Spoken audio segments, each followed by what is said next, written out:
So I've been asked a question a number of different times by a number of different players. Should I buy the October Go Pass? Is it even worth it? And I plan to answer that as best as I can in this video. That being said, I feel like it's important to show you that I didn't give in to FOMO for the month of September. It's not long after 8 AM, and as should be obvious here, the Go Pass for September is still unpurchased. Unpurchased? I still need to upgrade. But before I can give you my honest opinion, let's see what it looks like when it actually comes live in a few hours time. And we'll figure out the monetary value of all the items versus the money that you'll need to spend to buy the pass, as well as the tasks that you need to complete to earn those rewards. As for our current progress with the XP Celebration timed research, I have 500 particles left to complete to be able to complete page 47. I have 380 more particles that I can collect today, so 3 more power spots and 800 meters left to walk to collect that last 300. Maybe I'll just go for a slow drive. I decided to get out and try and walk the last few hundred meters, and I got tricked. There was blue sky when I got out the car about 5 minutes ago, and now parts of the sky actually matches the colour of the road. So just made it undercover by Starbucks. Should be able to collect this one, and we'll go for a quick lap around the shops here underneath this awning. Oh, no. Don't need to, it's done. Okay, well, before I collect that last 300, which actually would complete the research, so it's safe enough to do so, but I'd be silly not to go and grab another 120 from another power spot, considering the tasks that we have coming up on the next page. And now we're around the other side, which means I can click on this power spot, grab the 120, jump into the power spot tab and collect that last 300. Let's use a lucky egg, and I can now go ahead and claim all of the XP from page 47, which without a lucky egg would net you a total of 450,000 XP. I just got 900k right now with a lucky egg. And next up for page 48, I need to use 240 berries to help catch Pokemon, transfer 150, win 20 max battles, which by the way, if I'm doing all T1s, is going to cost me a total of 5,000 max particles, follow 8 routes and send 144 gifts to friends. Just from that last task alone, I'm highly doubting that I'm going to get this page finished today, so probably a tomorrow video, but we can certainly make a good dent in the rest of it.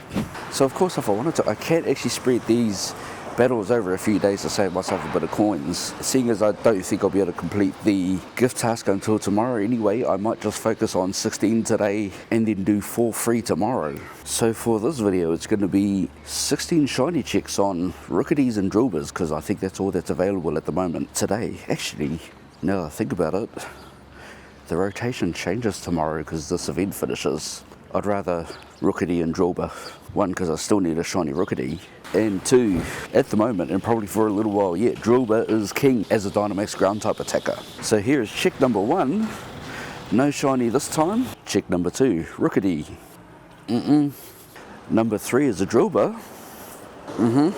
It's just rolled over 10 AM, which means the new Go Pass has just gone live. So I thought I'd better record this now before I complete too many of the tasks. It looks the same as usual from the front. We've got our daily tasks, which give you 2 ranks, catch 15 Pokemon, and then we have the usual weekly tasks. Catch 75, win a raid, make 20 great throws, hatch 3 eggs, spin 25, 20 berries and 10 hearts with your buddy. And the weekly task will award you a total of 10 ranks. We still have the daily collection limit of 250, so 2.5 ranks per day from earning points. 5 points for catching a Pokemon, 40 for hatching an egg, and 100 from winning a raid. So assuming at the very minimum you're using your free daily pass every day, that's 1 raid and 30 Pokemon catches, which is very achievable. And a whole week to catch 75 Pokemon is plenty of time, even if only playing like 5, maybe even 10 minutes a day. And taking a look at the rewards for our encounter at rank 3, and I actually like that it gives you the Dynamax symbol there now, so you can actually see that that is a Dynamax Pokemon. We have Dynamax Omanyte. In place of the trinket and even the timed incubator, this month they're going for Pokecoins, and it's looking like we still get some Pokecoins on the basic track, and then if you upgrade to the deluxe, the Pokecoin rewards get doubled. So at rank 10, 10 coins on the basic, 20 on the deluxe. Rank 20, 20 and 40, 30 and 60 at rank 30, 40 and 80 at rank 40.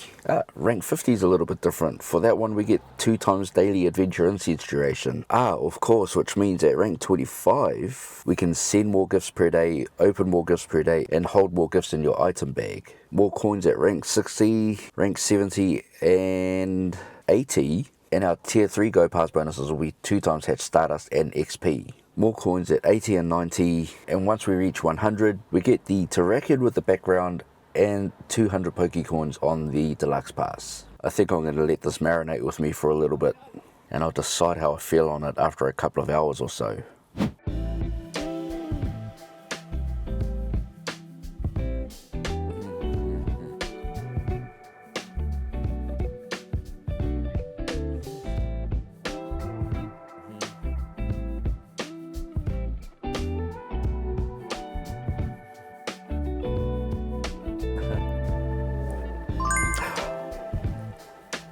Finally!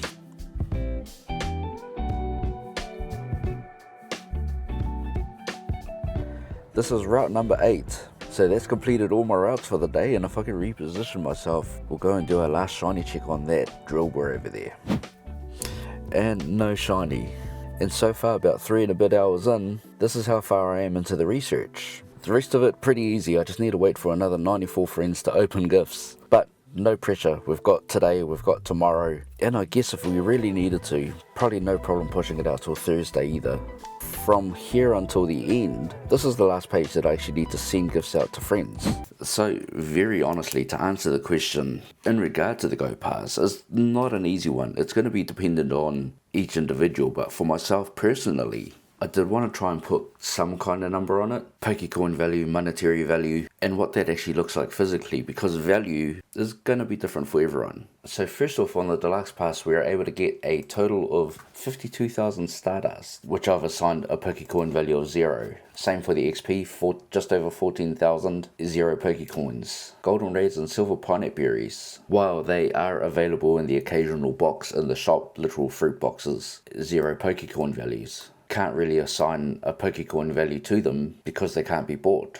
Then in place of this month's trinket or timed incubator, we have the 1000 Pokecoins, a total of 2000 max particles, which comes out at 425 coins if you're buying the singular 800 max particle packs. 6 rocket components, which makes up 1 rocket radar for a value of 200 coins, 1 puffin at 100 coins. I didn't put any coin value on the rare candies or the TMs. There's a super incubator at a cost of 200 coins. And these are all of the encounters. One here which I did put a Pokecoin value on because you can only earn that from Dynamax battles. A coin value could almost be argued for Galarian, Corsola and Sandile, because you can only get those by hatching eggs, but let's not overcomplicate it. When we're hatching eggs, we're paying for the chance, not the guaranteed Pokemon. So all of that being said, as far as I was able to work out, a total Pokecoin value of 2,175 coins. 44 days worth of gym coins, or if we're looking at the coin boxes currently available in the shop, the one that comes closest in New Zealand currency, a little under $35. Now this being said, the monetary value is definitely there, but the reality is that the answer to that question is going to come down to you and what you value as a player. And perhaps the other way to look at it is, do you value getting Pokecoins over getting other items in the Go Pass like the Lucky Trinket or the Timed Incubator? Because ultimately, this is what the game developers are trying to work out. Exactly what it is that we value most. Or what is perhaps the lowest value item that they're able to offer up that players would be willing to pay for willingly. In a really big way, they're testing just how much more we will spend on the lowest value of items that they have to offer. So to answer that question for myself, in place of the Pokecoins, I found more value in the Lucky Trinket. Even though literally all of my Lucky Trinket trades went bad, more than anything I was paying for the hope or the chance that I might get something good. And the anticipation of something potentially good happening from that trade, as well as yes, all of the other extras that you could earn on top, was for me what gave it value. But that is coming from myself, which is the perspective of a player that actually spends in this game. Not crazy stupid amounts, and certainly a lot less than I used to at once upon a time, but still certainly spending enough now to where 1,000 Pokecoins doesn't sound like too much of a reward for myself. And my choice to not purchase the pass purely comes down to myself finding greater value in one of or both of the other items that were available before it. There are players that I know in the community that are finding massive value in this, and for the most part they're free to play, they're relying on their gym coins every day, and they're already looking forward to ways that they can save up these coins and spend them towards things that are upcoming, like Mega Rayquaza in a couple of weeks, incubators for hatch events, or whatever it is that they might choose to use them on. And that is pretty much going to be my answer. Personally, no, I won't be buying it because I find more value in hoping for bad trades from a lucky trinket. Exact same reason why I didn't buy September's pass with a timed incubator. But now, because I've given you my answer, I'd like you to tell me, are the Pokecoins in the Go Pass something that you value more? And therefore, if you could, will be purchasing the Go Pass for October? Not gonna lie, there is quite a few there, especially for the casual spender to free-to-play player that they would really appreciate. You're essentially just paying for the 1,000 Pokecoins, and everything else is a bonus. So yeah, I could see it, but I want my lucky trinket back. I don't care that my trade's going to be bad. Hoping that it's going to be good is the fun part. We'll see you tomorrow in the next video. But that's alright. Hush.